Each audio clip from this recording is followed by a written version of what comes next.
Hello, I'm Rosalie Harden, Executive Producer of Faith and Finance, and I want to welcome you to today's webinar.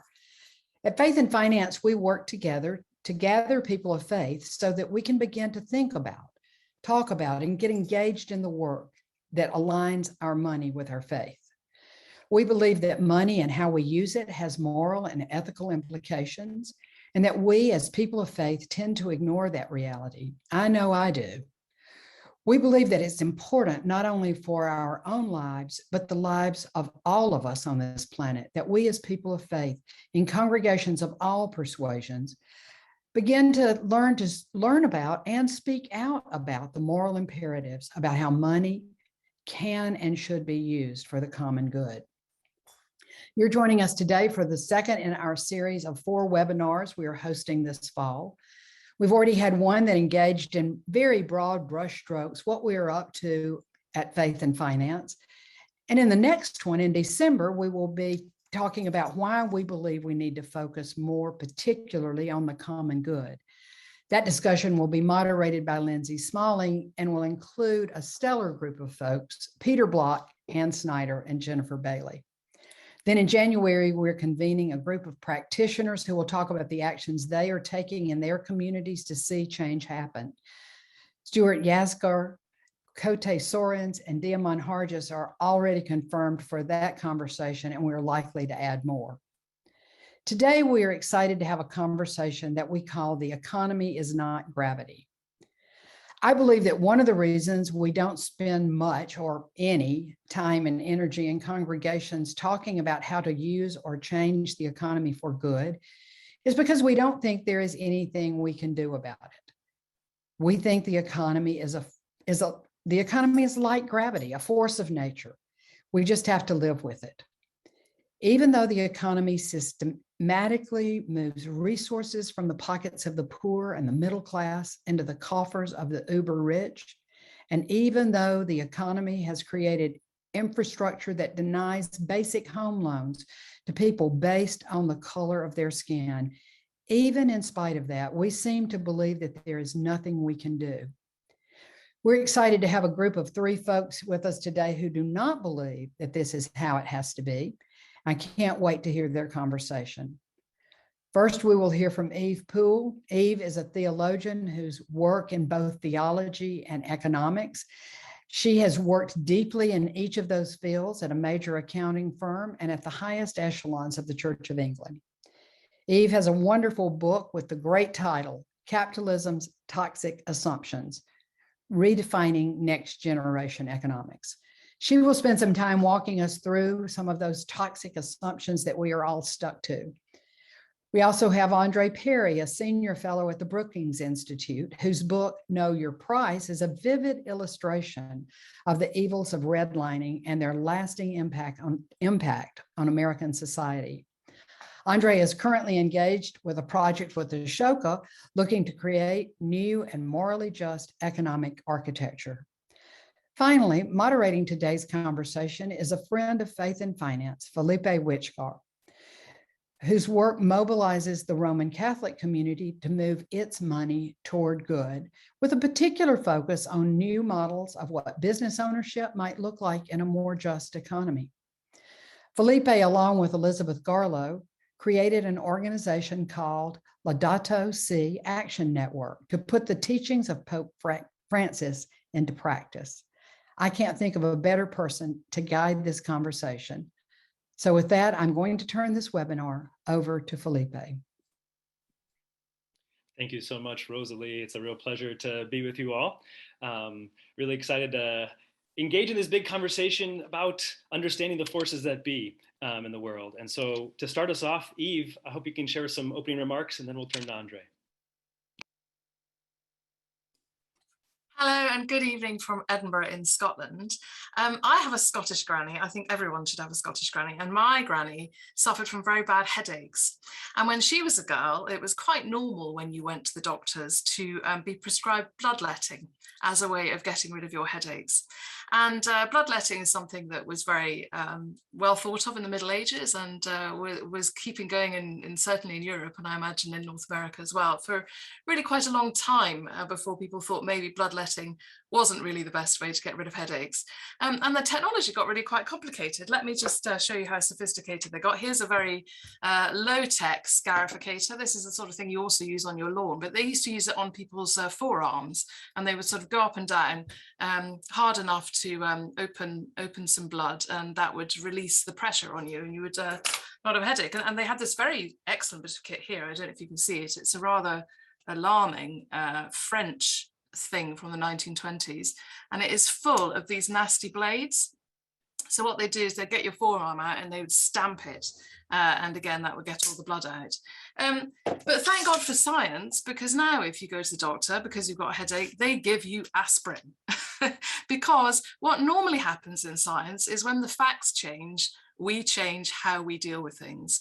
And the reason I wrote Toxic Assumptions is because for some reason, economics, even though it thinks it's rightfully scientific, is totally stuck in the dark ages, and a bit like bloodletting and scarification hasn't changed its mind, even though the facts have changed. So I want to use my very brief slot this evening to try and tell you everything that's wrong with capitalism in less than 20 minutes. So to do that, I'm going to have to use a few props, and please do come back to us in the conversation about anything I've skated over or been a bit vague about.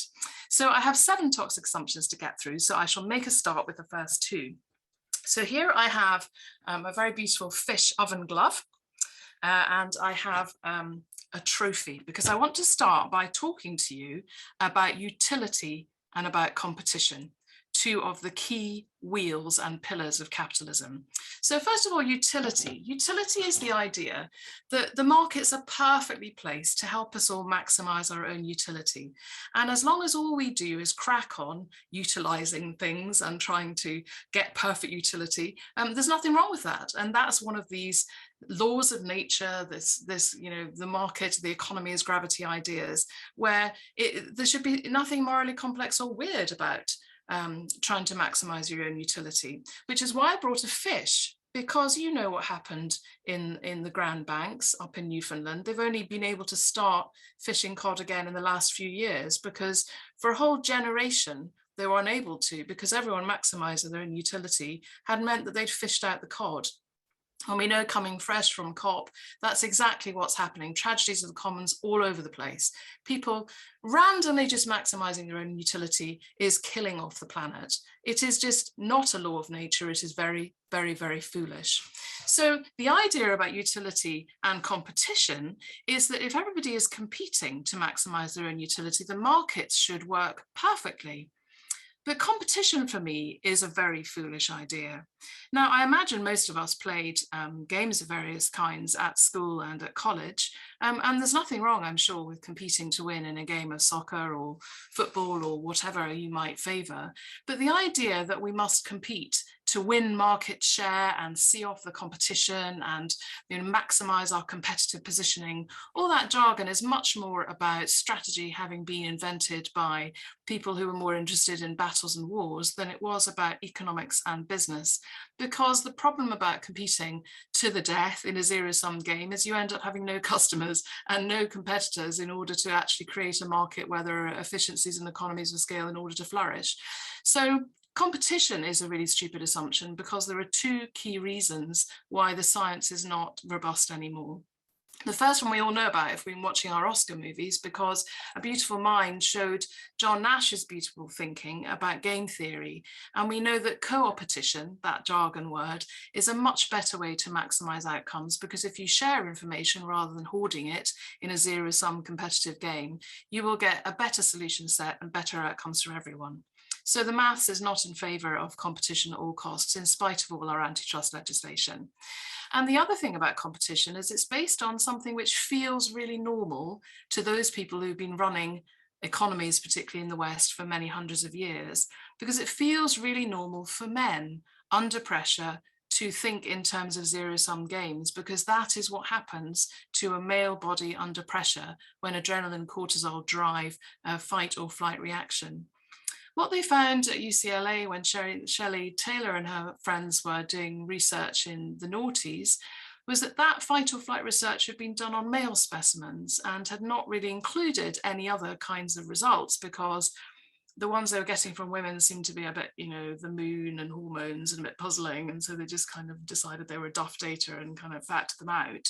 When they went back to look at that data, they discovered that women were reacting rather differently under pressure, because rather than testosterone being relevant around the production of cortisol and adrenaline, for women, oxytocin was coming into play, which you may know as the love drug, the nurturing, the breastfeeding drug. And that drives what they have called a tend and befriend response, which is much more about maximizing information by the classic female gossiping and chatting away to everyone, which is so pilloried in advertising and movies, which of course the game theorists would applaud because it's about information sharing to maximize outcomes. So those two core assumptions, the idea about utility, which leads to tragedies of the commons, and the idea of competition, which is just rubbish maths and very sexist, are two of those laws of nature which really are well past their sell-by date. The next two are about people. And the first one, I've got a CCTV camera here, is agency theory. And agency theory is one of these classic assumptions in economics that is about the problem you have when you have the owners of capital and you have the workers. And this is why Marx wrote as vividly as he did on this. This is why we have trade unions, why we have HR, why we have all these processes and scrutiny and checking work strokes and videoing people and making sure that they come to work and meet objectives and have contracts for employment, because there is an assumption in classical economics that you have to force the workers to comply, because otherwise they're automatically out of alignment with the owners of capital. So if you are a business, then you have to force these recalcitrant people to work, because otherwise they'll only skive and steal from you. Now, coming straight out of COVID, we've had a really good demonstration of that being really a toxic assumption, because lots of people had to work from home. Did we all lie in bed all day? Did we all start vandalizing our neighbours' fences? No, actually, people worked even harder than normal and did community service for all their neighbours, taking them food when they couldn't get out. So that idea that people are recalcitrant and naughty is not only anti-Christian, it's just not true. So agency theory and everything that's come from that is one of these toxic assumptions. Agency theory, of course, has given birth to the most dreadful thing, which is this idea about executive stock options. And this is because of this other toxic assumption, which is the shareholder. So I have Santa here because, and I hope there are no children on this call, Santa doesn't exist. And the thing about the shareholder is I'm not really sure that the shareholder exists either. So recently in that shareholder spring, some of the shareholders weren't even allowed to get into AGMs. They have very few legal rights. They're allowed to vote at AGMs if they're allowed in, and they're allowed to be notified about AGMs. They're allowed to sell their share, but there's very little else they can do with the business. But in the 70s and 80s, it became very fashionable to have the only business of business is business and shareholder value and all these things. But actually, the average time for which a share is now held because of automatic trading is about 11 seconds. So blink and you'll miss them. Who is the shareholder? But we use them as a Santa Claus figure to say, if you do not behave, you will get no presents. And it just feels to me that that's absolute nonsense, and we should stop being so silly about that right now. So my last two toxic assumptions, and in fact, I've got three to go, so hold your horses. Here's a really good one. This one, my puppet, he looks a bit like, well, it looks a bit like a Dumbledore or maybe the Archbishop of Canterbury. I'll get him to give you a wave. Hang on a sec. This is the invisible hand. Very important, because the idea about all this competition, this utility, all this stuff going on, and making sure you've maximized shareholder value by aligning everyone with stock options and all that stuff around agency theory, is because if you do leave the market to it as a law of nature, because it's gravity, then the invisible hand will sort it all out for you. Hooray! Now, the invisible hand kind of made sense when Adam Smith was writing about it in Edinburgh in the 1700s, because most people believed in God. So when they heard invisible hand, they thought, oh, he really means God, that's fine. But actually, when you think about it, the invisible hand makes no sense. So people get very romantic about these pictures of starlings and those murmurations and shoaling and the sea and all those amazing things where there's sort of self-organization in nature. But If you're a pilot, you know that quite often your jet engine sucks up all these wonderful flocking birds, and sharks get a great feast when they've got all these lovely shoaling fish that they come straight into their mouths. So self-organization doesn't necessarily have a positive teleology. And the problem about this idea about the invisible hand is it just lets the powerful take over, because the problem about these lovely markets is they're only as good as the messages that are going into them about supply and demand. And quelle surprise, if the only votes in the market are coming from the rich and the powerful, then the poor and those who have no say in the market just get left out. We know that to our cost. So the invisible hand is just a collusion really with the rich and the powerful, and it's a very convenient myth that the free marketeers would prefer us to believe in, but really is not a law of nature. There is nothing true about it at all. So my last two are quite practical. One, it's almost coming up to sort of Thanksgiving time and Black Friday. Here's my sale banner, because one of the other things we must all believe in is the absolute truth of market pricing. Now, in the good old days, when we had the medieval scholastics, there was this idea about just price, which is that you had a certain amount of money you needed to pay for the materials and the labor, and then you added a profit margin. And most of the arguments in theology were about just price being about the sort of profit margin that would be appropriate. But of course, in the last 10, 20 years, we've lost sight of that entirely, and we'll price anything. I mean, these tiny £1 million handbags you can't even fit your phone in, and, fish pedicures, crazy stuff that we don't frankly need, but there's a market for it. So let's just fleece these people by charging them through the nose. And the problem about deciding that the equilibrium price, this market price, is the right price, and therefore the just price, and therefore a law of nature, means that we have crowded out all the discussions about externalities, which again, COP is making us think about really keenly at the moment, which is the actual price. Because if you are buying a dress for $10, someone is paying for how cheap that dress is. So where in the supply chain is that price really being felt? So again, market pricing, I think, is a collusion with the despoliation of nature and of communities, and is something that we should absolutely not believe in anymore. My final one, again, a very practical one, is about ownership. This is a share certificate, and it's the share certificate for a limited liability company. And I don't know what the statistics are like in North America, but in the UK, 98% of all companies that are registered in the UK are limited liability, either companies or partnerships. 98% is somewhat of a monopoly for one business model to have. And the problem about limited liability is it means that no one ever pays. You can take any risk you like because you will never go to jail, you will never have to pay for the downside of any decision you've made. Limited liability was absolutely crucial for these massive infrastructure projects like building canals and railroads and things like that. But for it to be the automatic business model for every single new business venture is crazy. And as Philippe and others I know will mention, it's also just a really rubbish business model in terms of not only risk, but in terms of getting value out of collaboration. So that is a very quick canter through my 7 toxic assumptions. I hope you will ask me questions about them, because that's really quite a short summary of quite a big topic. But I hope it served to show you that the economy is not gravity. And what happens with flat earth thinking is facts normally come into play and make us change our minds. And in science, that is how the rules work, and it should be how the rules work in economics. And now that we know that so many of these things are not actually true, we should stop believing in them. So thank you. Back to you, Philippe. Thank you so much, Eve. So much to think about there and wrestle with on so many different levels. So grateful for that quick overview to open up this conversation today. Andre, we'll turn it over to you to kind of give us some of your own background and some of what you want to tee up for this discussion today. You're on mute. Yes, but first I want to thank Eve for ruining my belief in Santa Claus. But I certainly agree with her on so many other points that you will see in my presentation. So many of the assumptions that are really held to discriminate against Black and Brown people all across the country. I talk about value, and as you will see, and certainly Eve punched this point, that most value is socially constructed, that it is derived from the beliefs and mores of the people determining their priorities. And so what I want to do is just go through a little bit of the data that is found in my book, Know Your Price, Valuing Black Lives and Property in America's Black Cities, available wherever fine books are sold. And so I'm going to share my screen. Boom, boom.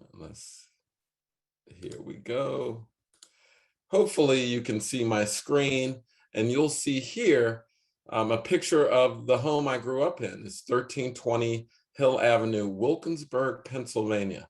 And Wilkinsburg is a small Black majority municipality surrounded by Pittsburgh on 3 sides. And as you can see, the home is boarded up. It's been abandoned for quite some time. It's technically worth a few $1,000s. You can pick this home up by agreeing to pay taxes on it to the borough of Wilkinsburg, but the home is worth so much more to me. And like you said, we should always have stories of grandmas in our presentation, but this woman in the upper right-hand corner, her name is Elsie Boyd. I call her Mom. As the story was told to me, when I was born, a deal was made between Mom and my maternal grandmother that she would take me in. At the time, my biological mother was poor. She was probably abused. She had a child at 15, had me when she was 17. And during the time, the steel giant US Steel was pulling out of Pittsburgh, and it created an economic shock that really devastated the entire Pittsburgh area, but certainly Black and brown or Black community specifically, because we know in general, in normal times, the Black unemployment rate is about double that of the white rate. But even in perilous times, the rate is much higher. And so Mom did what a lot of matriarchs did in Black communities. She took in kids. As you can see here, she took in a lot of kids. Some would stay for a few weeks, some would stay for a few months. My brothers and I would stay until we graduated from high school. One of the reasons why, pictured here, this is my father. He was a heroin addict. He was in and out of prison. And eventually he was murdered inside of a prison right outside of the city of Detroit. And it was told to me that he died because he made a lot of bad decisions, that his collective decisions facilitated him to go to jail, and somewhat an issue of just desserts. But I wanted to look at the overall socioeconomic environment that surrounded those choices, and look at the policies that also are a reflection of our choices. And so I started looking at where Mom and Floyd, my father, lived. And he lived, and I'm going to give you just a very, very brief history lesson. He lived in areas, him and my mother lived in areas where the federally backed Homeowners Loan Corporation drew red lines around Black neighborhoods, deeming them unworthy of investment of much of the New Deal legislation that occurred during the 30s. But it was a practice, redlining was a practice that continued through the 70s. They also were displaced by highway construction. When it was determined where to place highways that made up the federal highway system, they barreled through Black neighborhoods, displacing people, decimating commercial corridors. It really devastated Black communities. Same with urban renewal. You saw a lot of displacement because of this promise of urban renewal that never occurred through the demolition and destruction of communities. They also lived in areas that were significant predatory lending. And so rent-to-own schemes and high interest rates and all these different things, assuming that because Black people were more hazardous, they should pay higher interest rates.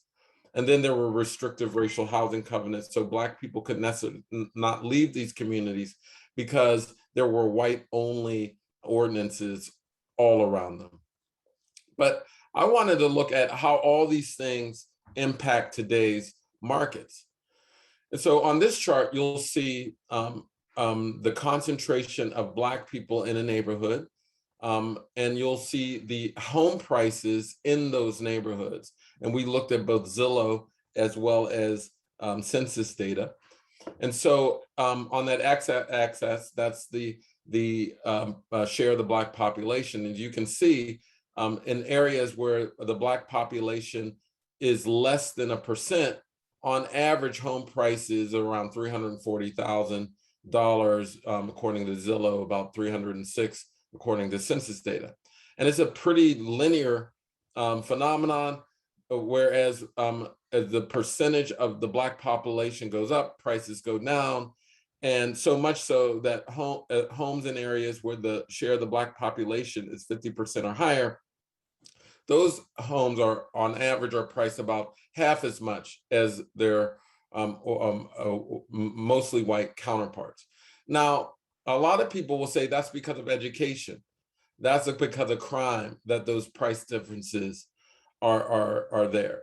But those are things you can control for in a study, and that's what we did.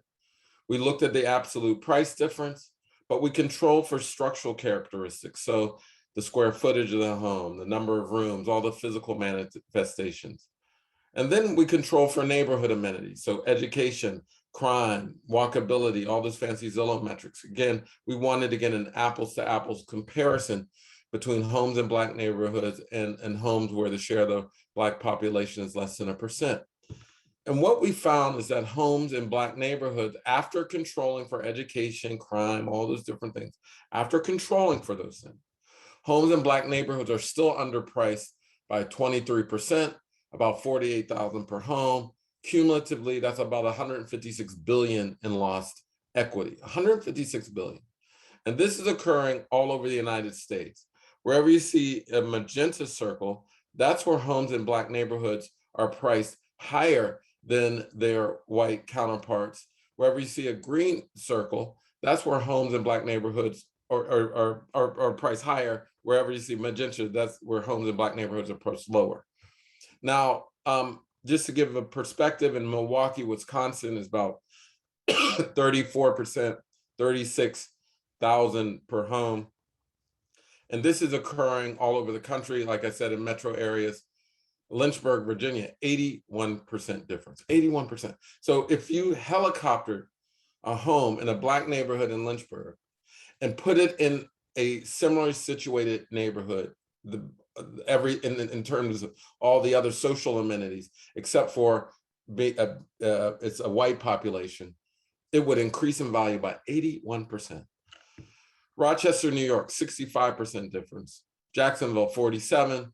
Detroit, the largest Black city in a large metropolitan area, 37% difference. Again, there are places where homes in Black neighborhoods are priced higher. Nashville, Tennessee, plus 10%. Wichita Falls, plus 16. Boston, Massachusetts, plus 23. I always have to explain, though, that Boston is no less racist than Lynchburg, but the home prices are higher. But I just always want to put this 156 billion in perspective, because what does that really mean? It's a big number. 156 billion would have financed more than 4 million Black-owned businesses based upon the average amount Black people use to start up their firms. It would have paid for more than 8 million four-year degrees based upon the average amount of a four-year public education in the United States. It would have replaced the pipes in Flint, Michigan, nearly 3,000 times over. Most of you know about the tragedy in Flint and the water crisis there. Would have covered all of Hurricane Katrina damage nearly. And it's doubled the annual economic burden of the opioid crisis. It's a big number. When things go wrong in Black neighborhoods, what do? We blame Black people. Thich Thich Han, the Vietnamese philosopher, once said, when you're growing a head of lettuce, you don't blame the lettuce. You look to see if the soil's rich, if it's getting sunlight, if it's getting rainwater. You never blame the lettuce. I put that last bullet about the annual economic burden of the opioid crisis because all through life I heard, not just in my own family, but through other Black men who were in prison, that they made bad decisions, that they were at fault, not their policies that extracted wealth and opportunities from those families every single day through normal practices. This is why I say that there's nothing wrong with Black people that ending racism can't solve. We have got to stop blaming Black people for the tragedy of policy violence that occurs every single day through normal practice. I'm going to show a brief clip in closing. This is Representative Al Green of Texas, and I was asked to participate in a hearing around home appraisals. They wanted to examine whether or not there was discrimination in the pricing of homes. Remember how I said earlier that all valuation is socially constructed. And in the case of home valuations, know that appraisers, while it's not the only thing that determines the value, appraisers who are explicitly charged with determining value are 90% white in the United States, 90% white. Now, I want you to look at this exchange between Representative Al Green and members of the appraisal industry, those who regulate appraisers, when asked a very basic question: do we feel that there's discrimination in appraising? Oh, hold on. If you think Black people are being discriminated when their property is being appraised, would you kindly raise your hand? One person on the panel. If you think that, for fear that I'm not communicating well, if you think that Black people are not being discriminated against when their property is being appraised, if you think they're not being discriminated against, kindly raise your hand. Okay, hands now, we're getting some consternation, I see. Now, that hearing was 2 years ago. And since then, if you follow the news, you've seen there's been a reckoning in the real estate industry, where the appraisal industry itself has released statements saying they found racial bias. The organizations charged with regulating the industry have found racial bias. The data was overwhelming, but that was just 2 years ago, before the reckoning of 2020. Now, that obviously that video did not age well. Their actions did not age well for those members on that panel. But I don't show this to shame people, but I do say this, that when we present these data, facts, people will deny fact. And now this is another moral decision that people are making, a moral ethical choice to deny facts, to deny suffering, to deny wealth stripping, to deny theft. Because that's what that 156 billion represents, theft. These are the choices that we should be concerned about. These are the choices that have significant implications on families all across the country. And so I'm looking forward to having this conversation, because you could see the overlap between Eve and my work, because this idea of market pricing, for instance, makes no sense. But the people on the panel will say, "Oh, let the market. It's an issue of supply and demand. That's what it is." And so we've got to end this charade. And so thank you, and I'm looking forward to a robust conversation. Thank you so much, Andre. First of all, I just appreciate your vulnerability and storytelling, where you come from, and helping to set the context around every one of our communities that has had this history of exploitation and violence, but sharing your own story, and then giving us the context that we live in today in America with that beautiful Senate hearing, or unfortunate reality, but it kind of drives it home. So grateful for that.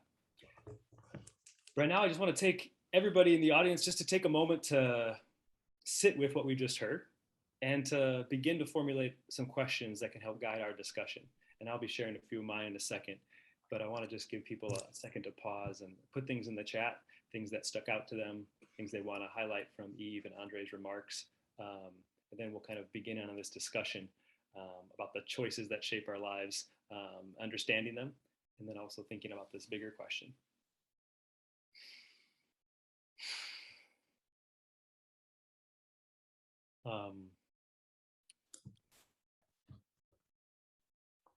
Just to begin, let's start where you just ended, Andre, about market pricing and valuation. And Eve, you kind of attack that assumption head on. Do you want to begin just to begin our conversation there with what makes sense to you, given why we have the reality that Andre just described here in the United States? Yeah, I mean, I think it goes back to Edinburgh again, and David Hume and skepticism and our obsession with facts. And you see this cashing out all over the place, whether it's about the selfish gene or materialism or whatever.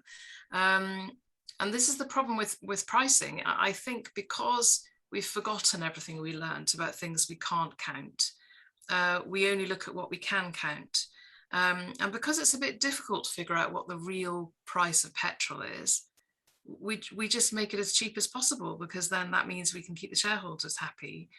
But when they did try very hard to figure out what gas in America costs, they figured out that when you add on the military costs, when you look at the subsidies, when you look at all the wars that are being fought, when you look at the problems we have with economic degradation and the fires and all this stuff, people couldn't afford to drive if they were actually paying the proper cost of gas at the gas station.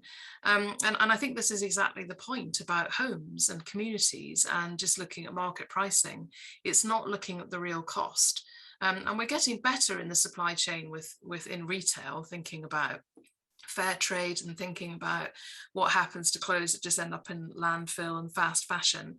But we're only really starting that journey. And for me, it's a great privilege to have the scales fall from your eyes around market pricing, and to think that's just the start of it, really, is trying to get ever more elegant at trying to track and understand these secondary, tertiary, way down the line ramifications for whole communities as well as the whole world and the whole planet, about what things actually cost, and therefore what price is the right price.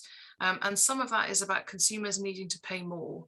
I think we've all got used to cheap stuff, but if it's cheap, it's probably bad.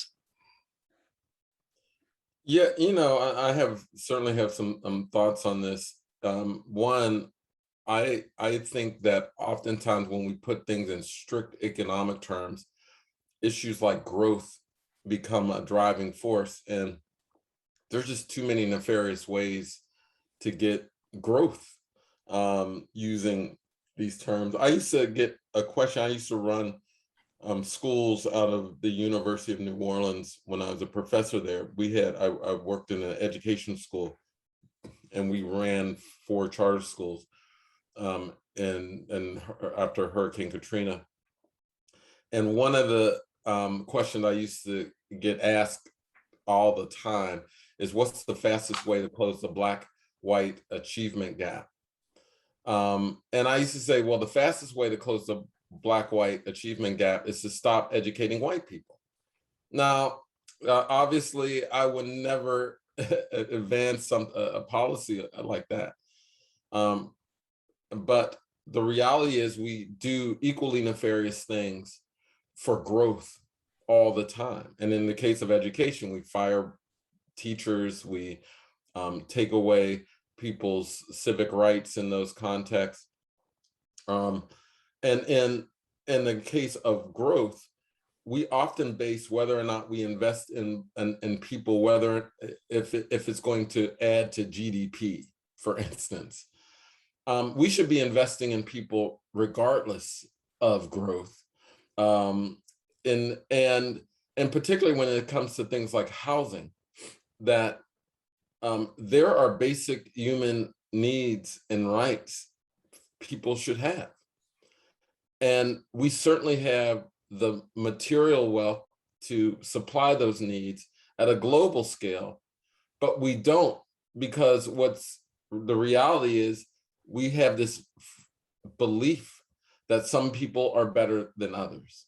You know, there's a way to interpret my data on the housing prices that when that 23%, it's, you know, not to get too technical, but it's like a standard deviation lower. Or when you look at education, it's almost as if people see twice as worse education than there actually is. They see worse crime than there actually is. Their perceptions are baked in the pricing, and so if you have a dim view of Black people, you're going to distort the market in a way that results in these in insane prices. And so for me, again, these are values that we are exercising but they come out in the wash of price, but we're really witnessing who we value and who we don't value, in at least in the American context. In this case, is Black people, and it just comes out of the wash in the price. And so certainly, I think even I will. I mean, I'm not an economist, but I do economic modeling, and I use a lot of numbers in my research, but I'm really not data driven. I'm community driven, and I use data to help communities. And too often, data is used as a way to sustain racial hierarchies, to sustain class hierarchies, and that's what we're seeing all across the country. I mean, trickle down economics. Come on. I mean, and we act as if, because there's been a lot of research coming out in the last 2-3 years about the failure of trickle down theory. But I can tell you that there were economists, thinkers, who thought it was a horrific idea at the time, and yet they were dismissed. But there were the hierarchies that developed these models had an interest in maintaining that power. And so you can't divorce these belief systems from these models. I mean, and even my model, I'm very biased. I want to see Black communities grow and benefit. I'm very upfront with it, because people are dying because of wealth hoarding, because of these completely fraught models. People are dying. And I work at, a great think tank, and I love it. But I'm always clear that we have to look at our own models that come out of these mainstream institutions to say, we have to be seen as part of the problem. What are we going to do to adjust? And so a lot of my work is part of that adjustment. Thank you, Andre. I think you brought up a bunch there that I want to build on. You talked about, you said something about, I'm not an economist. And I think this is a problem that I think many of us need to confront more explicitly, especially people of faith and finance like us. In Econ 101, I was taught the basic theories of neoclassical economics alongside the schools of thought that are critical of the mainstream. So neoclassicals are dominant theory that is taught in about 95% of higher education institutions around the world. But there is alternative schools of thought, and it's been systematically outrooted. But what are those schools of thought? Eve brought up Marx a little bit and kind of named a little bit of the dynamics there and the logic. So how do we disentangle the types of theories we engage with? I think it's helpful to say there's starting points to different theories. There's assumptions, there's a logic, and there's different objects of focus in those theories. So Andre, you were just saying one of the starting points you bring is the death, the crisis we're in right now, the anti-Blackness that we face in our culture, in all of our institutions. I think that's a particular starting point. Eve, you did a great job of helping us name the assumptions that are implicit in neoclassical economics throughout your piece. I think there's a different set of assumptions we can focus on. Different theories focus on different objects. Let's taking Marxian economic as an example.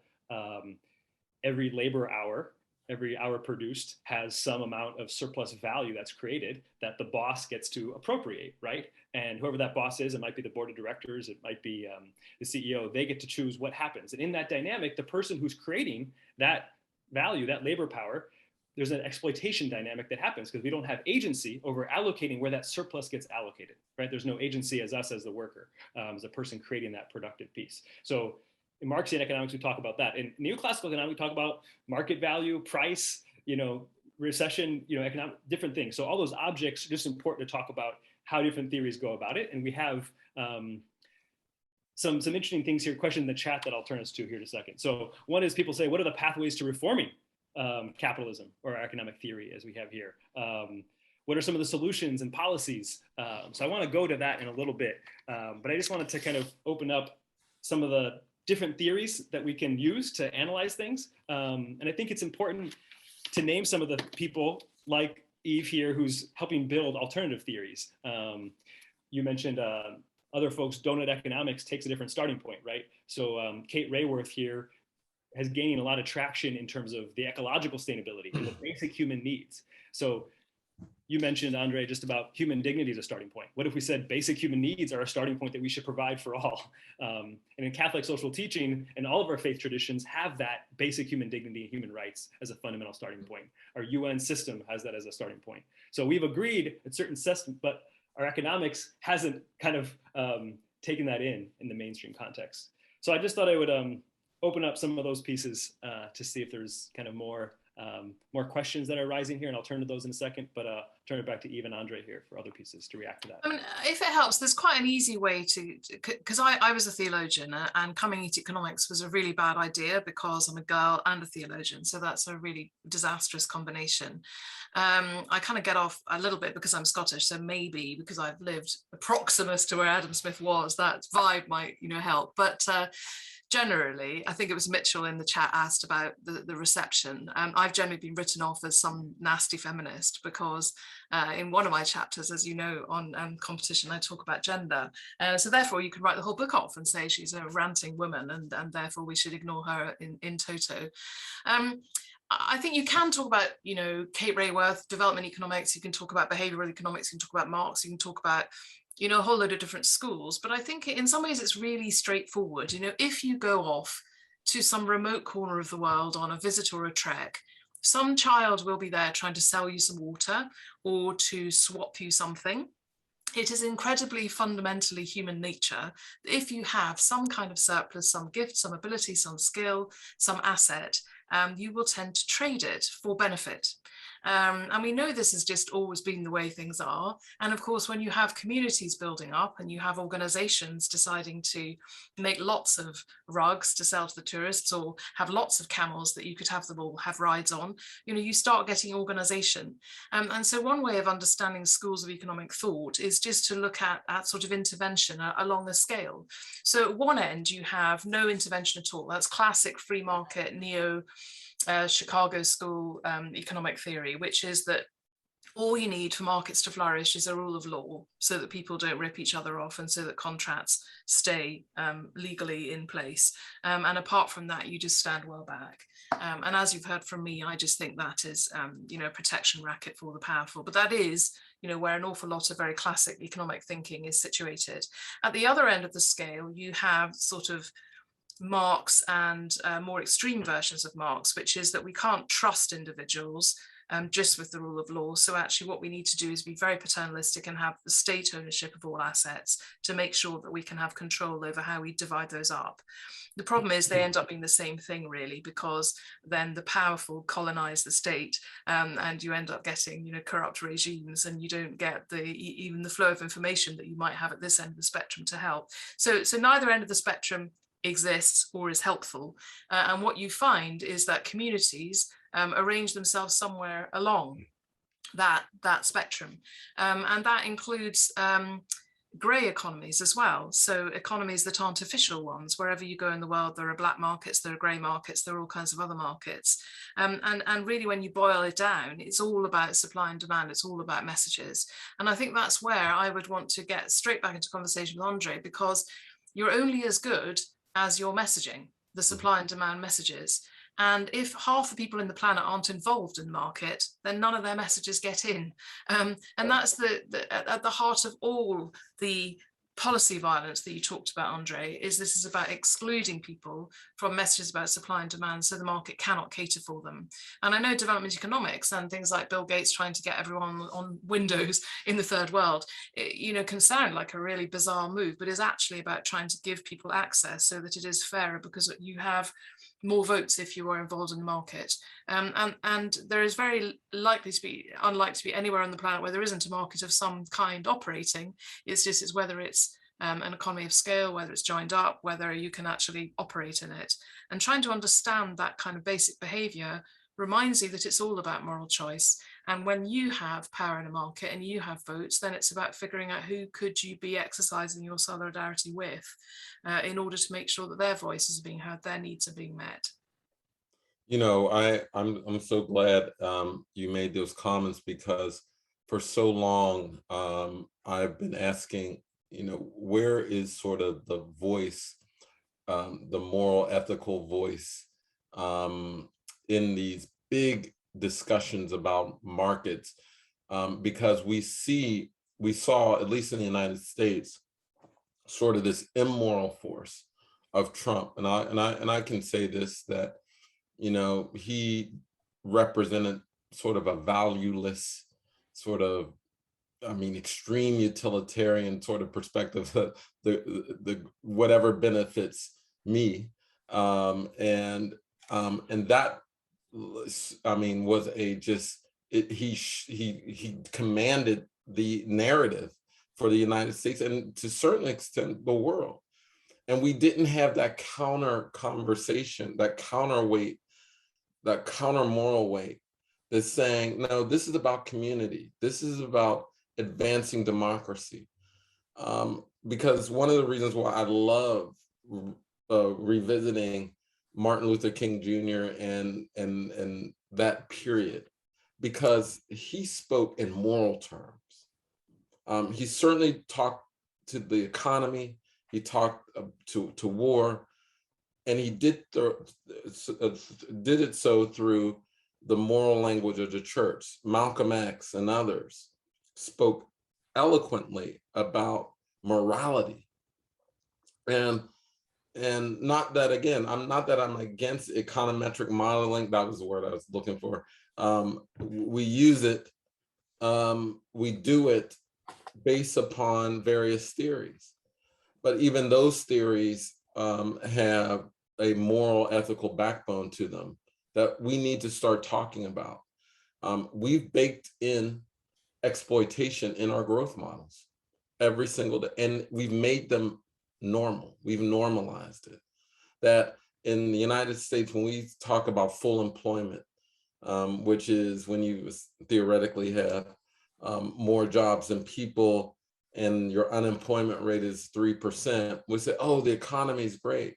But when you look under the hood of that full employment, you see that Black employment, unemployment is double to triple of cases. You look at wages in the country, you see these big differentials.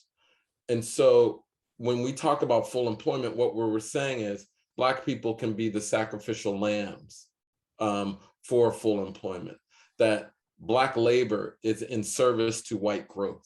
That's what that means. And we just accepted those terms as being okay. And I don't like, one of the questions of how do economists respond to my work, they respond, they get technical. We get in debates about how to measure price and this, and most people, my work has been pretty much accepted by most reasonable economists.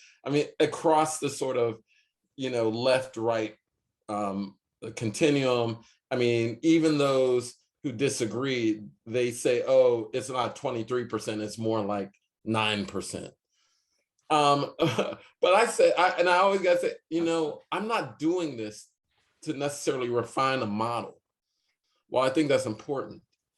I'm doing this because we have neighborhoods that are literally dying, people suffering, and it's not of their fault. So what is it? People are doing everything you told them to do. They're going to school, they're going to college, they're purchasing homes, they're not developing wealth, they can't start businesses because most people in this country start their businesses using the equity in their home. You got less equity, you have less startup capital. So we're doing everything that we're told to do, and it's not paying out. And you can't just go pull yourself up by your bootstraps over and over again. It makes no sense. And so for me, I'm not in this at all for being the best researcher in the world. I do this because I also understand the rhetorical power of numbers. I know the rhetorical power of narrative, and I want to see change. And it's not that I'm tilting numbers. I'm just saying there's an alternative perspective on how we price things that actually makes more sense when you look at the conditions on the ground. And so for me, I entertain debate, but I don't really get into, like, I don't go to these debates about my research. I mean, I fact check and do all the necessary due diligence to make sure the research is tight. But I get into this to have a conversation of values that is woefully absent in the discussion about the health and well-being of people all across the world. We need to talk about value in a moral, ethical sense. I mean, and for me, like I said, most of value is socially constructed. And so the use of economic terms is really an abdication of our responsibility to deal with the suffering that we see right before us. And the audience listening, I mean, we all have choices.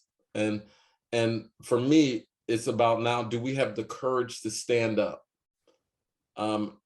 to blatant discrimination? I'll be very brief. You know, I named my book, Know Your Price, based upon my favorite play in the whole wide world, Two Trains Running. In the play, the main character, Memphis, is about to have his property seized through eminent domain by the city of Pittsburgh, in which the city of Pittsburgh offers him $15,000. And he says, no, I'm not selling my property for $15,000. I got my price. I know my price. I'm paraphrasing, but it's a refrain throughout the play. There's another character, Hambone, who he was struggling. He says, I'll paint your fence if you give me a ham. He asks a proprietor I'll paint your fence. And he paints the fence, he never gets his ham.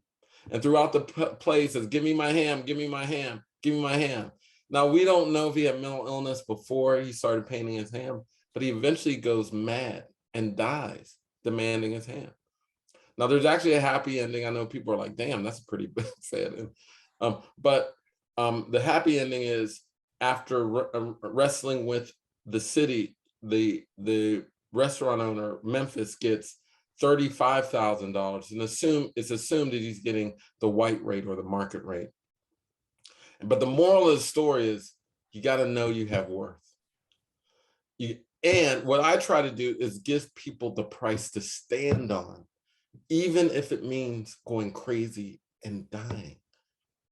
What we need now is more courage, more willingness to stand up, because the models that have been presented that have dominated the world landscape are so deeply flawed. And we're seeing the research come out, which makes it more clear, where are you going to stand on these issues? Where are you going to stand? And so, you know, I do this modeling because I really just want to mobilize people to to have a conversation about value in a much deeper way, so that they can see the consequences of this exclusionary paradigm that has dominated the world scene for too long. Thank you, Andre. I love that. Let's build on that courage piece. And what can we do in light of the realities, in light of the abdication of responsibility you mentioned, in light of this moral frame that we need to start from, in light of the unlearning we need to do about so much here?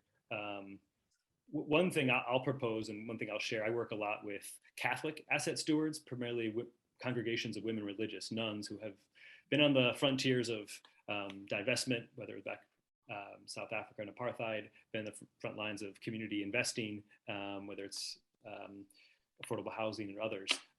More recently, I think they're trying to blend this question of reparations. I think many in the United States and Canada have been aware of their violence and extraction running Indian schools, and how their own history is there. They want to pay reparations for that. And how do you do that in a way that also takes into account where they're at today and how they become asset stewards? So one little kind of chart that I'll kind of talk about for investors, and this is kind of from Adesina Capital. They have an incredible racial justice fund, but just kind of helps point the spectrum of investment options we have. Everything in traditional public and private markets, to me and to them, is extractive. And that's because it has capital supremacy. Capital's interests are always the top. It's always prioritizes and maximizing financial returns without concern for social or environmental things. And then we have ESG, environment, social governance, and that's more aware. It's less extractive, considers some social impact. Then we have impact investing, which I think is trying to do no harm. It's trying to prioritize the social while considering the financial returns for the investor. And there's sustainable investing. And I think here is the reparative, it's the regenerative, it's the livable future investing. We're directly investing, prioritizing the community wealth building, the asset building for communities of color that have been extracted from for so many years, without focusing as much on maximizing shareholder return. So this is just one framework of the broad spectrum, I think, of the different ways I'm encouraging more faithful asset stewardship, to move from the left side of things, where I think we have usually the overwhelming majority of our assets, to the right side of things, where I think we can begin to pay it forward. So Andre, you're doing a bunch with Ashoka. I'd love to hear about that. Eve, I know you have many ideas and many things you want to point us to in terms of what can we do. Give us a little sense of that, Eve, and then come back to you, Andre. Yeah, I'm just building on the what do you do with investments. I think you can sit here and listen to all of this and just feel utterly powerless and think it's all so complicated and big and dreadful. It's impossible to fight it. It's impossible to get involved and change things. And it reminds me of that lovely story in the Old Testament about Naaman, who had leprosy. And he's heard, or I think one of his servants has heard, about this holy man Elisha who might be able to help. And so he puts on a massive show, and he gets all his horses and all his armies and all his treasure, and he goes over to see Elisha to try and beg for some healing. And Elisha sends out a servant to see him, and says, go and wash in the river. And Naaman is furious because, that's not what he's after at all. And he imagines that, this holy man will come out looking fantastic, like my lovely wizard puppet. And, there'll be a big party and there'll be a big ritual. And he's in a right strop. So he leaves because he's not having that nonsense getting in the river. What's that about? And eventually he's persuaded, of course, that he should at least try just getting in the river and washing 3 times. And of course, his leprosy goes, and he's never even met Elisha. And so there's something about the simplicity of what we need to do. So one of those things absolutely is about investments, because, as I said, it's all about votes. It's all about messages of supply and demand. And if suddenly there is a market for vegan meals, or there is a market for ethical investment, or there's a market for fair trade coffee, then there will be supply to meet that demand. So there's something about taking your job really seriously. So I've just been rippling around. This is an old one of mine, but you'll probably recognize this kind of thing, a bank statement. This is a UK bank. And you probably get this electronically or physically every month, and you probably just file it. Well, this is your report card to St. Peter, and I think you need to start taking it really seriously, because this is your voting record. And every single transaction is either you voting for mammon or voting for God. And so for me, the best place to start, rather than freaking yourself out by thinking about Chicago school and huge political structures and COP26 and all that sort of stuff, is to just start being really curious about your own habits. And a lot of that is just Googling the hell out of everything on your bank statement to understand who owns this company and where are they invested, and are they signed up to ethical trading initiatives? Are they paying a fair wage? Do they pay their taxes? You know, do they even have a supply chain that they'll admit to? Are they using factories in China that they are disallowing and disavowing, who are, you know, corrupting people and, you know, doing dreadful practices around everything? So there's something about making yourself really uncomfortable about those really bargainacious, cheap things you've got on your bank statement, and trying to understand, is there a better way to turn that from a kind of red to an amber, and then from an amber to a green? So a lot of it, I think, is highly pragmatic, and that is also about where are you getting income from? You know, are there investments or pensions that you need to be checking out to understand what your mandates are about how money moves around? You know, are you volunteering your time, your talents? Are you using all the resources you have really well? And I think that if we start just washing in the Jordan regularly on that stuff, then that starts spiraling out. And there's a really interesting fact, it's based on UK data, but I would imagine it would hold in America, about shopping locally. So when I was over in Cape Cod one fall, they had an initiative in the local church there where they asked you to pledge $50 a month to 3 of your favorite local institutions. So it might be a hairdresser or a coffee shop or a flower stall. But they said, we want you to vote your cash to keep them going, because they were finding that in small communities, you know, people go past the flower store and they go into the supermarket to get, you know, a cheap version of what they could have got from the flower store. And then all of a sudden the flower store's gone out of business.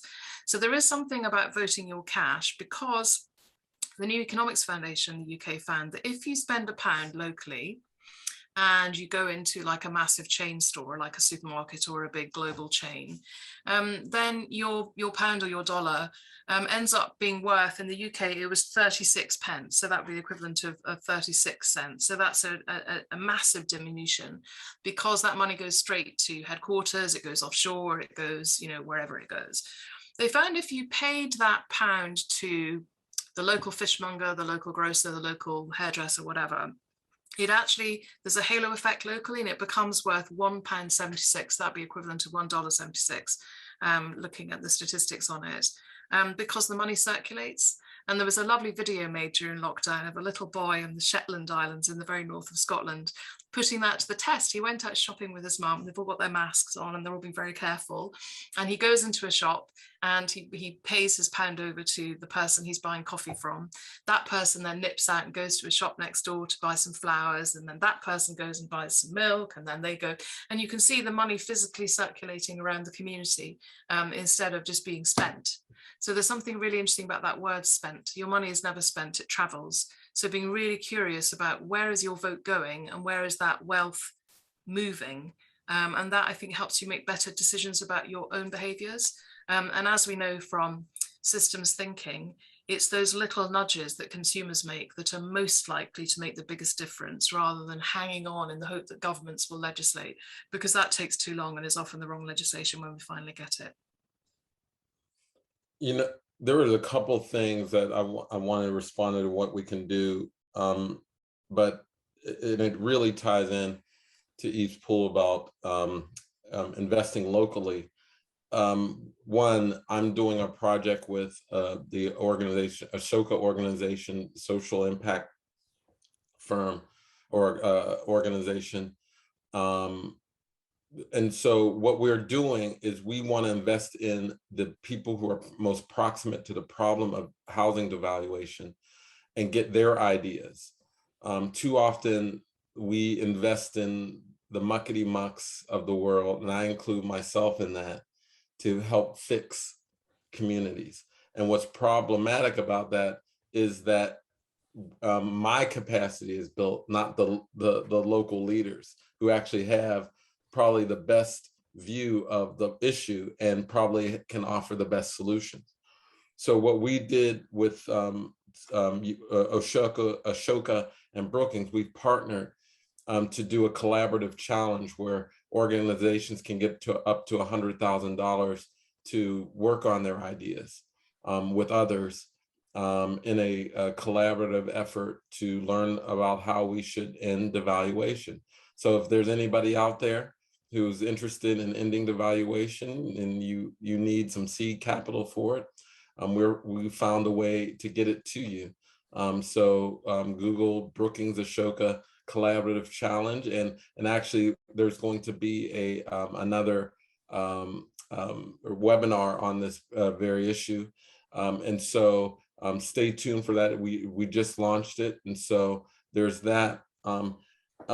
In addition, I also think we need to remember that reparations didn't come from the federal government. It moved to the federal government through local action. And so I really believe that we should be striving for reparations at a local level and make it way up, so that it can make its way up to the federal level. I say this all the time, and it's a big argument in the reparations world. Should we define reparations very strictly as a congressional act in which there is a racial reconciliation commission, there's a check, particularly for slavery cut, that comes from the federal government, and a few other things. But the point of it is, should it come from the federal government solely or principally? And I say that that's not how it will work. Redlining came from Baltimore. It came from Richmond, Virginia. It came from these local municipalities. It came about because of churches, universities. And how we're going to get justice is by making justice happen at the local level. And so it includes buying locally, supporting local organizations, because the money will circulate more in those spaces. But it also means this overall investment in local economies. But again, this is an area where narrative has really influenced our thinking on this.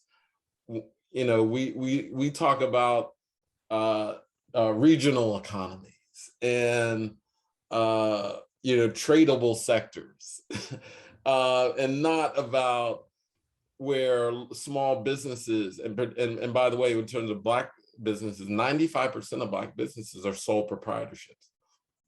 Only 2% of Black businesses are employer firms. And so how can Black people actually participate in a regional economy if we're not investing in them so that they can scale? And so for me, it is about figuring out ways to invest locally.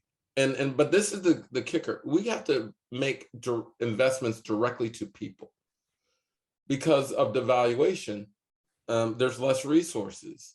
And let's always remember that we were robbing people every day, and we need to restore that value, putting money back in the pockets of local residents. Now, we do need to invest in place because of devaluation. Neighborhoods need investment.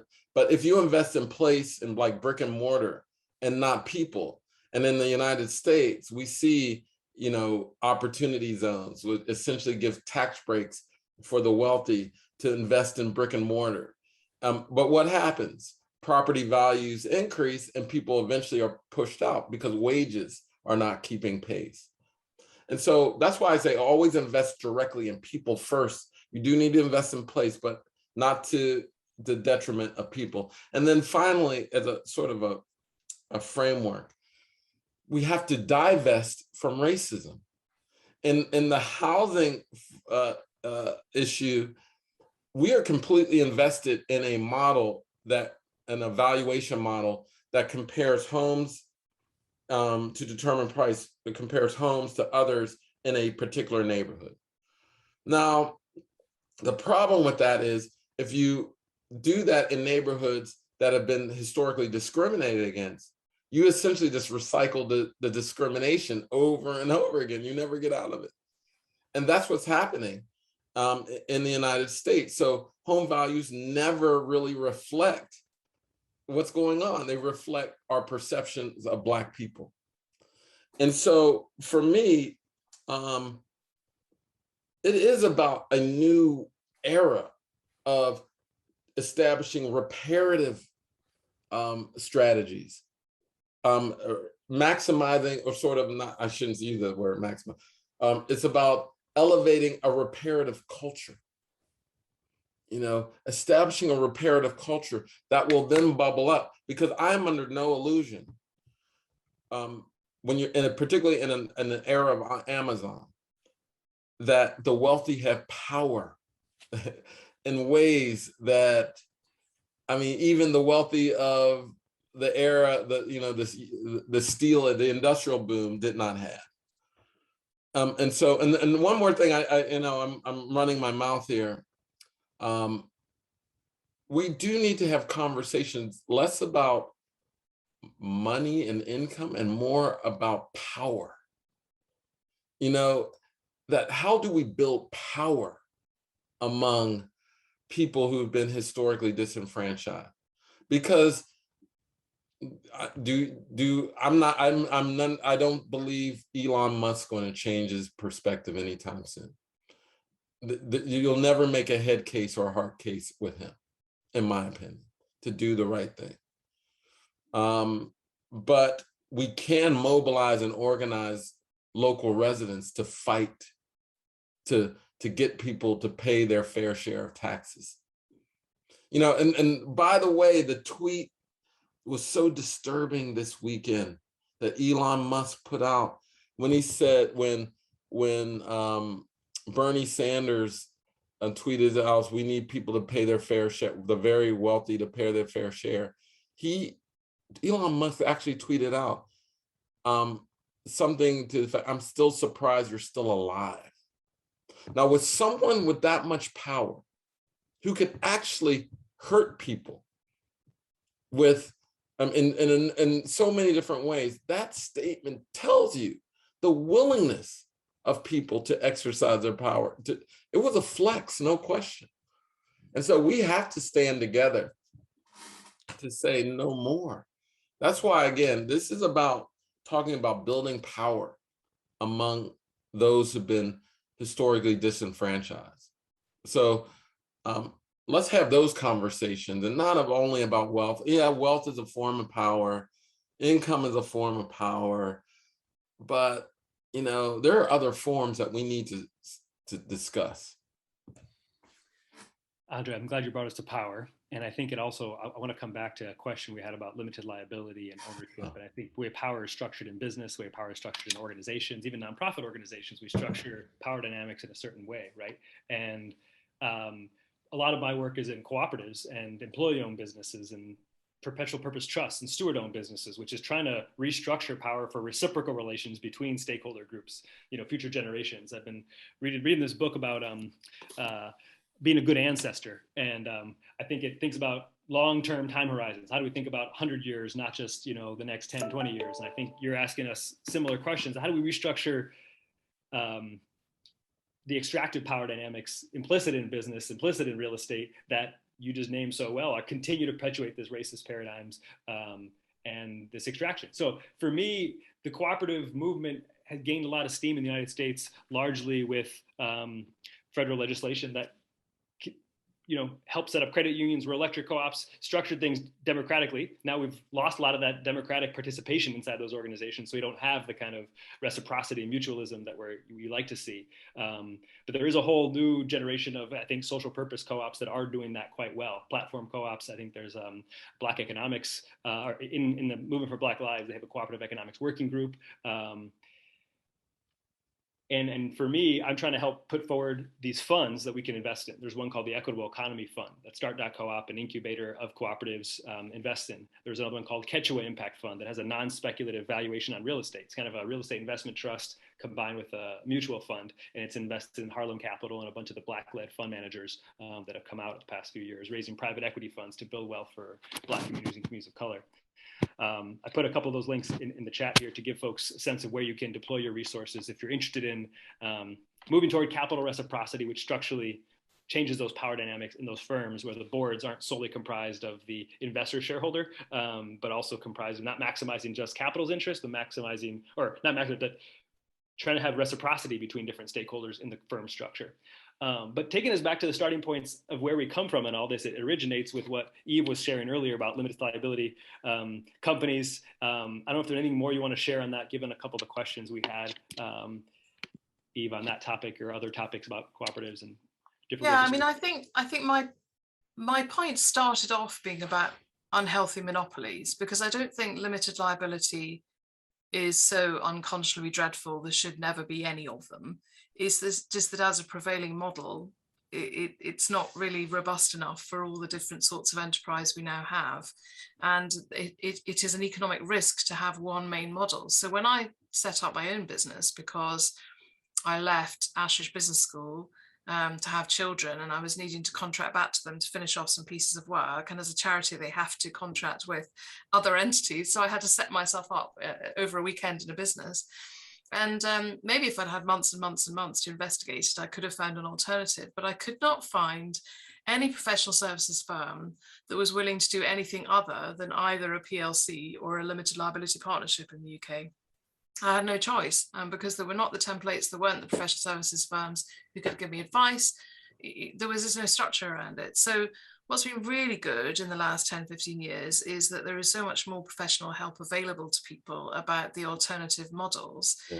And what I would like to see is an awful lot more research on the merits of different models, because I think we all instinctively know that cooperatives are kind of a no-brainer. I mean, it's much more complex in terms of decision making, but there are enough of them that have been going for hundreds of years that they've kind of nailed that. And we can absolutely see that if you centralize power and use the device of shareholders, then you just get yourself into really hot water very quickly about the corruption that model just introduces. And as soon as you have automated trading and you don't have Robin Hood taxes, you have a machine that goes out of control very quickly, and the financialization of that model, which is really where it all ends up. So I'd like to see a bit more research into alternatives in order that we might generate more professional services that would support alternatives.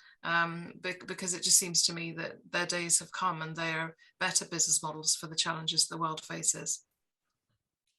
I think there's even just a broad issue here, is that the wealthy has used their wealth to manipulate tax code, other regulations to essentially hoard wealth.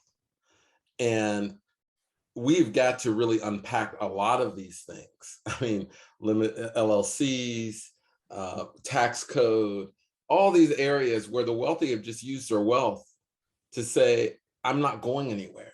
I don't have to contribute to the overall general well-being of the democracy. I don't have to be responsible for my deeds.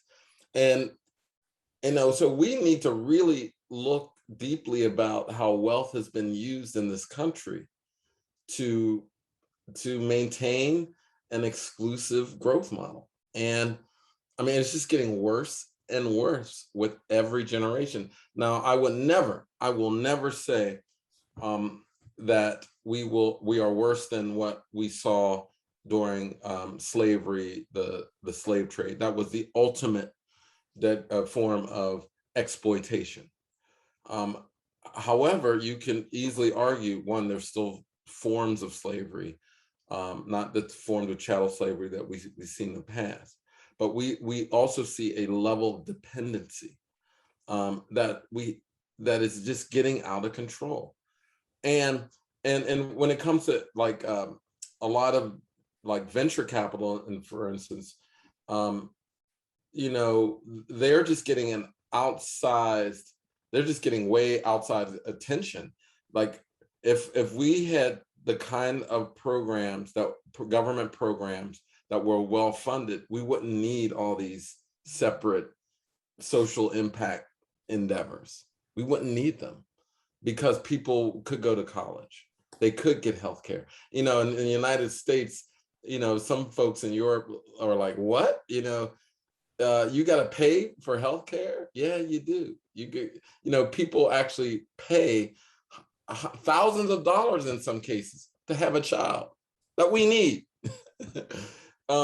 People pay to go to college, to get educated, that we need.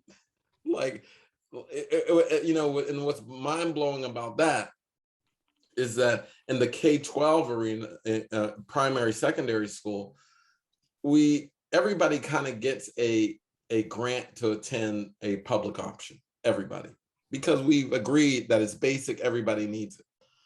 Society needs it, individuals need it. Well, what's the difference between that and higher ed now? It's not a luxury. We need you to go to college. So why are we having people take out enormous amounts of loans to do so, except to maintain a power structure in this country? It makes no sense. And so for me, there are so many areas in terms of like LLC, tax code, higher ed policy, that we need to really say, okay, the assumptions, this goes, if work, these assumptions are wrong. Like, they're so out of touch. They were really never in touch. I mean, in some way, I mean, you could argue that some of these things were created during a time where they kind of made sense, but they were still exploitive in nature.